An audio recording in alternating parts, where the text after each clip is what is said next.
ზუგდიდში წუხელ გვიანღამით რუსთაველის ქუჩაზე მცხოვრები როლანდ ახალაია დააყაჩაღეს. ბოროტმოქმედების მიერ სახლიდან წაღებულია ოქროს ნივთები და თანხა 5,000 ლარამდე.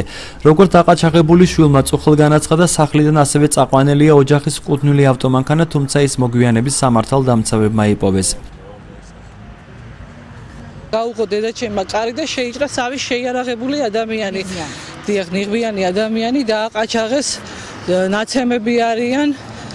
სამივე დასკოჩილები, კონდახია ჩართული მამაჩემისთვის, ეტყობათ კიდევაც წაღებულია თანხა, მანქანა და ოქრო.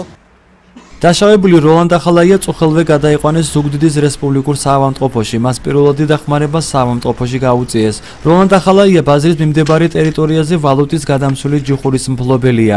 როგორც ოჯახის წევრებმა განაცხადეს, ახალაია ამ დღეებში თბილისში აპირებდა სამკურნალოდ გამგზავრებას და სამკურნალო თანხა ოჯახში ჰქონდა.